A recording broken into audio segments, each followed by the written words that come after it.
অনেকেই মনে করতেছেন যে আমি সব এই কারণে আমাদের কমিটি পূর্ণাঙ্গ গঠন হয় নাই।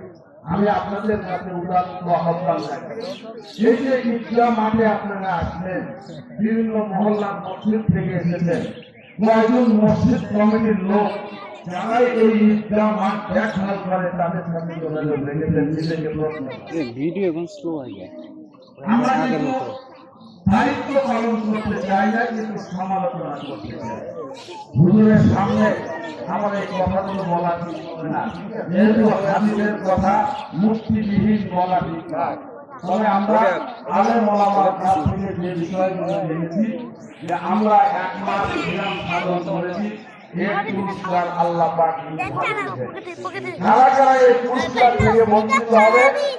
যারা চার শ্রেণীর মানুষ এই পুরস্কার থেকে বঞ্চিত হবে। একটি হলো যিনি মদ্যপান করে, তিনি এই পুরস্কারের মধ্যে আসবেন না।